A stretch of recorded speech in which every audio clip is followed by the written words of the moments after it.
Yo halo cuy, selamat datang di konten Sabtu Review bersama Krisna. Nah oke, kali ini kita akan mereview sebuah HP yaitu Poco F6 di akhir tahun 2025, atau kalau kita sebut di awal 2026 itu juga masih make sense aja cuy. Kira-kira HP ini bakal kayak gimana ya? Apakah masih worth it buat dibeli? Apakah performanya masih bagus? Apakah kameranya cukup oke untuk HP flagship killer?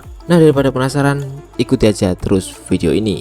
Nah oke cuy, yang pertama dan yang paling penting itu adalah harganya. Nah di sini udah gue buatin tabel ya untuk harga dari Poco F6 ini di akhir 2025 ini. Nah buat kalian yang mau beli HP bekas, gue saranin buat kalian itu belinya di toko HP cuy atau di marketplace, dan cari yang ada garansinya ya, minimal 1 minggu atau sampai 1 bulan. Nah kemudian untuk yang mau beli baru di kondisi sekarang itu menurut gue nggak worth it cuy, karena sama reseller itu tuh di markup habis-habisan. Nah oke, sekarang kita bahas layarnya dulu ya cuy. Layar dari Poco F6 ini memiliki resolusi 1,5K cuy, dengan panel AMOLED yang memiliki refresh rate 120Hz dengan perlindungan Corning Gorilla Glass Victus. Yang menurut gue ini tuh layarnya udah cakep banget cuy untuk kelas HP gaming. Nah kemudian untuk kameranya itu ada 50 megapiksel dengan OIS di kamera utamanya, kemudian ada 8 megapiksel untuk kamera ultrawide dan kamera 20 megapiksel untuk kamera depannya cuy. Nah untuk sebuah HP yang dijuluki flagship killer, tentunya HP ini tuh memiliki SoC yang sangat bagus, yaitu Snapdragon 8S Gen 3 cuy, yang dilengkapi dengan liquid cooling 4.0. Yang tapi di sini tuh gue rasain HP-nya itu masih cukup panas cuy, jadi kurang nyaman untuk pemakaian sehari-hari. Nah kemudian SoC yang kencang ini juga ditemani sama RAM LPDDR5X dan memori internal UFS 4.0 cuy, yang mana ini tuh wajib banget di HP gaming cuy, karena bakal membuat loading game itu jadi lebih cepat. Nah kemudian kita sekarang akan uji performanya cuy. Untuk Antutu 11 itu mendapatkan skor di 1.590.000 cuy, tapi di sini tuh suhunya nyentuh 47 derajat cuy. Ini tuh gila banget sih menurut gue. Jujur untuk pemakaian harian juga nggak terlalu nyaman pakai HP ini. Nah gue sendiri tuh nggak tahu apakah ini tuh hanya di HP gua atau HP lain tuh juga kayak gini cuy. Nah kemudian kita lanjut ke Geekbench 6. Single core nya itu mendapatkan skor di 1921, untuk multi core nya itu di 4828. Ya ini tuh terbilang tinggi lah ya. Nah kemudian untuk pengujian gamenya, sayangnya gue itu nggak punya footage yang cukup banyak ya cuy. Di sini gue itu cuma screenshot beberapa setting aja yang bisa dilakukan di HP Poco F6 ini. Nah untuk Mobile Legends kita bisa mendapatkan settingan ultra ya, yang mana kita tuh bisa mencapai 120 fps. Kemudian untuk PUBG Mobile di sini tuh kita bisa mendapatkan smooth ultra extreme. Yang sayangnya gue itu cuma sempet mainin sedikit aja tapi lupa record cuy. Nah di sini gue itu ada recordan dari Honkai Star Rail dan juga Genshin Impact cuy.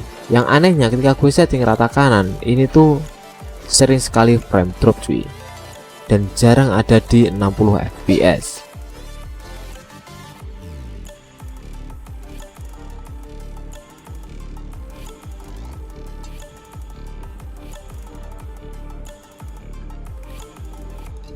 Nah oke cuy, sekarang kita akan bahas ke kameranya. Untuk kamera utamanya yaitu 50 megapiksel, itu tuh bisa merekam video sampai 4K 60 fps. Sedangkan untuk kamera depan dan juga kamera ultrawide nya itu tuh mentok di 1080p 60 fps cuy. Nah berikut adalah hasil foto dan juga video dari kamera Poco F6 ini cuy. Yang menurut gue ini tuh sudah cukup bagus cuy untuk kamera pada HP gaming. Tapi menurut gue masalahnya itu adalah di penghandilan cahayanya cuy. Tadi siang hari maupun di malam hari, HP ini tuh sangat kewalahan banget dalam menghandle cahaya cuy, terutama di malam hari yang banyak lampu-lampu terang cuy.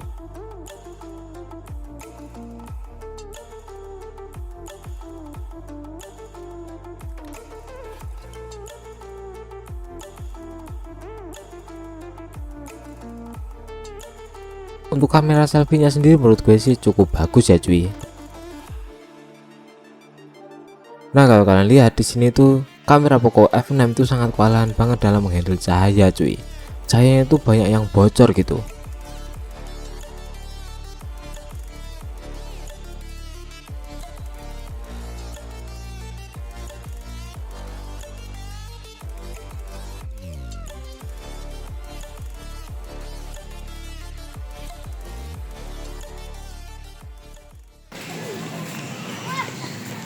Dito man channel kamay. Ako boyoy. Oo. Pa.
Oke, sekarang kita akan bahas dari segi kekurangannya dulu cuy. Yang pertama, HP ini tuh panas meskipun dipakai untuk kegiatan sehari-hari doang. Yang kedua, kameranya untuk malam hari itu sangat kurang sekali dalam menghandle cahaya cuy. Tapi kalau kameranya nggak menerima cahaya secara langsung, itu hasilnya masih bagus banget cuy. Nah kemudian yang ketiga, ini tuh bisa jadi kelemahan atau enggak, tapi harganya sekarang itu kalau kalian beli baru itu harganya di markup habis-habisan cuy. Jadi mending sekalian beli Poco seri 7 atau enggak tunggu aja dulu harganya turun cuy. Dan kalau untuk kelebihannya ya menurut gue HP ini tuh udah bagus banget cuy untuk HP keluaran tahun 2024. Dan untuk sekarang kalau kalian mau pakai untuk 2026 itu masih layak banget cuy. Apalagi buat game itu masih sangat worth it. Ya gue cuman bingung aja tadi waktu di game Genshin Impact sama Honkai Star Rail, kalau kita setting rata kanan itu kok frame dropnya itu banyak banget ya cuy. Ya oke cuy, mungkin cukup sekian ya review Poco F6 dari gue. Jangan lupa like, komen, dan subscribe di video ini. Kalau kalian mau ada pertanyaan silahkan ditanyain aja cuy di kolom komentar. Dan gue juga mohon maaf banget kalau video ini tuh rasanya kurang lengkap cuy, karena emang waktu gue ngedit video ini gue tuh udah nggak pegang HP-nya lagi cuy. Jadi kalau mau ambil footage tambahan juga udah nggak bisa cuy.